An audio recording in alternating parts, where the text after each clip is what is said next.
धृतराष्ट्र और गांधारी इनकी कितनी संतानें थी? 100 पुत्र या 99 पुत्र और एक पुत्री या फिर 100 पुत्र और एक पुत्री? और उनकी उत्पत्ति कैसे हुई? नमस्कार दोस्तों, धर्म संस्कृति की इस खास पेशकश में मैं सुमित शर्मा आप सबका स्वागत करता हूं। और आज हम प्रकाश डालने वाले हैं एक खास सवाल पर कि धृतराष्ट्र के कितने पुत्र थे? 99, 100 या 101? तो दोस्तों, इस सवाल का जवाब हमें मिलता है वेद व्यास जी द्वारा रचित श्री महाभारत आदि पर्व के अंतर्गत संभव पर्व के 114वें अध्याय में। यही प्रश्न जन्मेजय ने वैशंपायन जी से किया था कि गांधारी के कितने पुत्र हुए और उनकी उत्पत्ति कैसे हुई। तो वैशंपायन जी कहते हैं कि एक बार वेद व्यास हस्तिनापुर आए और गांधारी की आव भक्ति से काफी प्रसन्न हुए और उन्हें आशीर्वाद दिया, शत पुत्रवती भव। इसका अर्थ है कि तुम 100 पुत्रों की माता बनोगी। समयानुसार गांधारी ने धृतराष्ट्र से गर्भ धारण किया। 2 वर्ष बीत गए लेकिन प्रसव नहीं हुआ। तब भी गांधारी उस गर्भ को धारण किए रही।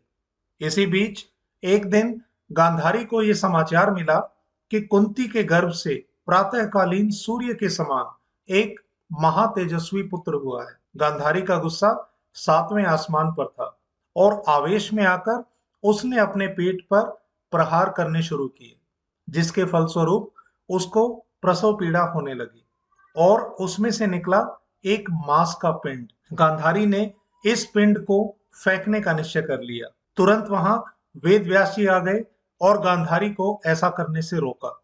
उन्होंने कहा कि देवी, मैं कभी हास परिहास में भी झूठी बात मुंह से नहीं निकालता। तुम 100 पुत्रों की माता बनोगी। उन्होंने 100 घड़े मंगवाए और उन्हें घी से भर दिया। उस मांस के पिंड को अंगूठे के पौर के बराबर 100 भागों में बांट दिया और प्रतिदिन ठंडे पानी से सींचना शुरू किया। 2 साल बाद उन घड़ों में से सबसे पहले युवराज दुर्योधन का जन्म हुआ। कहते हैं कि दुर्योधन ने जन्म के समय गधे की आवाज में रोना शुरू किया और बदले में आसपास जितने भी गधे थे उन्होंने रेंकना शुरू कर दिया। गिद्ध, गीदड़ और कौवे, उनके कोलाहल से पूरा महल गूंज रहा था। राजा धृतराष्ट्र ने तुरंत पितामह भीष्म, विदुर और गणमान्य ब्राह्मणों को बुलाया और बोले, युधिष्ठिरो राजपुत्रो ज्येष्ठो न कुलवर्धन प्राप्त स्वगुणतो राज्याम न तस्मिन वाच्यमस्तिना। अर्थात, हे आदरणीय गुरुजनों, हमारे कुल की कीर्ति बढ़ाने वाले राजकुमार युधिष्ठिर सबसे ज्येष्ठ हैं। वे अपने गुणों से राज्य को पाने के अधिकारी भी हो चुके हैं। उनके विषय में मुझे कुछ नहीं कहना। अयम त्वनंतरस्त स्मादपि राजा भविष्यति। किंतु उनके बाद मेरा ही पुत्र ज्येष्ठ है, क्या ये भी राजा बन सकता है? इस बात पर विचार करके आप लोग ठीक ठीक बताएं। जो बात अवश्य होने वाली है उसे कृपा समझाएं।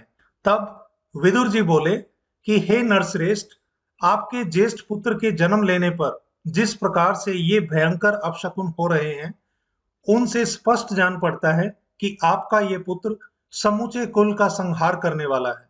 यदि इसका त्याग कर दिया जाए तो सब विघ्नों से शांति मिल जाएगी और यदि इसकी रक्षा की गई तो आगे चलकर ये बड़े भारी उपद्रव का कारण भी बनेगा। अगर आप चाहते हैं कि सब कुशल मंगल रहे तो अपने ज्येष्ठ पुत्र का त्याग कर दें, क्योंकि फिर भी आपके 99 पुत्र जीवित रहेंगे। किंतु धृतराष्ट्र ने ये सलाह नहीं मानी और इस प्रकार राजा धृतराष्ट्र और गांधारी से 100 पुत्र हुए।